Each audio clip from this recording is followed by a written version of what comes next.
छत्रपती शिवाजी महाराज की जय भवानी, जय भवानी। आज 9 ऑगस्ट क्रांती दिन। या क्रांती दिनाच्या दिवशी सुरेश भाऊ वाजग्यांनी मोठं पाऊल उचललंय। कोणासाठी? सर्वसामान्य नागरिकांसाठी, आदिवासींवर होणाऱ्या अन्यायासाठी, अदानी प्रकल्प हटवण्यासाठी सुरेश भाऊ आम्हाला उपोषणात बसले। सुरेश भाऊंचा कोणताही हेतू मनाशी नाही। सर्वसामान्य दिनदुबळ्या आदिवासी लोकांच्या जमिनीवर कब्जा मिळवण्यासाठी 1681 ला औरंगजेबाने महाराष्ट्रात चाल केली सह्याद्रीवर, परंतु त्या औरंगजेबाला सह्याद्री काबीज करता आलं नाही। आता या सरकारने हा अडाणी पाठवलाय काबीज करण्यासाठी, सह्याद्री काबीज करण्यासाठी या सरकारने अडाणीला पाठवलंय। अडाणीचा मालक कोण? तर सरकार। हा अडाणी कुठला? गुजरातचा। औरंगजेब कुठला? गुजरातचा। मग हा सरकार कोणाचं? ते सरकार सुद्धा गुजरातचं। देवा देवा भाऊ, आपण महाराष्ट्रात आहात। आज महाराष्ट्रात चंदर तालुका म्हटलं, अरे कोणाला दमा झाला असेल, तुम्हाला जर चांगला निसर्गाचा सौंदर्य श्वसनसोल घ्यायचा असेल तर सांगतात सह्याद्रीच्या दऱ्या खोऱ्याचा तुमचा दमा बरा होईल, तुमचा आधार बरा होईल। आणि त्याच सह्याद्रीच्या दऱ्या खोऱ्याला पोखरण्याचं काम हा अदानी करायला लागलाय। माझ्या आदिवासी बांधवांना कळकळीची विनंती आहे, तुमचा पक्ष बाजूला ठेवा, आता संघटित व्हा।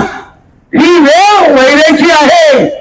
ही वेळ जर तुम्ही एकत्र आला नाही तर अदानी या जुन्नर तालुक्यावर, या संपूर्ण महाराष्ट्रावर बुलडोझर अधिक मोठा विळखा कोण घालतं? अजगर। हा अजगराचा विळखा जर या जुन्नर तालुक्याच्या महाराष्ट्राला पडला तर आपल्याला श्वास घेता येणार नाही, आपला मराठवाडा होईल। फक्त आपल्याला सोयाबीनचं पीक घ्यावं लागेल आणि पावसाची वाट बघावी लागेल। आज तीच अवस्था विदर्भातील लोकांची झालेली आहे। ती आपल्या महाराष्ट्राची आणि जुन्नर तालुक्याची करायची नाही।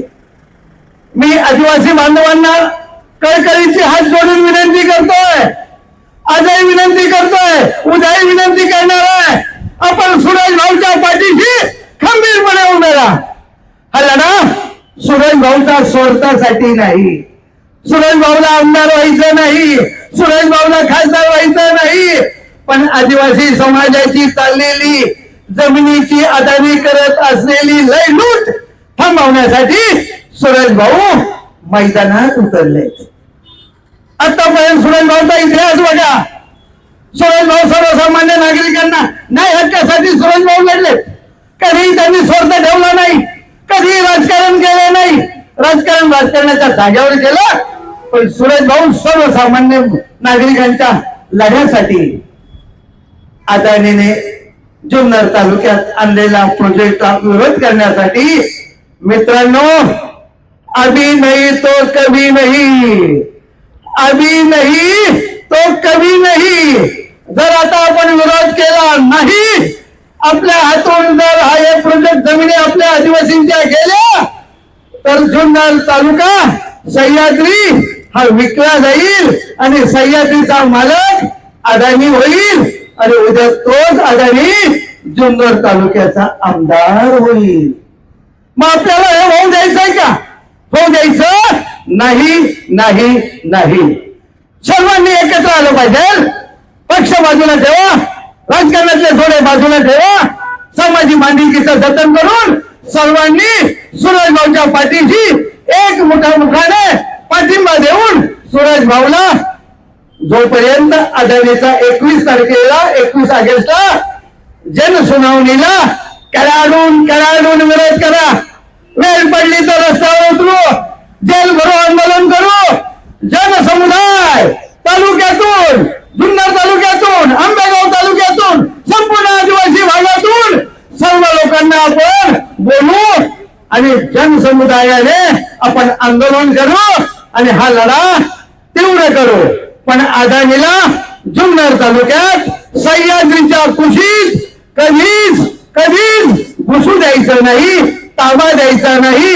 आणि सूरज भाऊच्या पाठीशी जुन्नर तालुक्यातील सर्व सामान्य लोकांनी, आदिवासी बांधवांनी, आदिवासी नेत्यांनी, ह्या नेत्यांना माझी विनंती आहे, तुम्ही आदिवासींचे नेते आहात, जरूर राहा, तुमचं राजकारण जरूर करा, पण विकले जाऊ नका.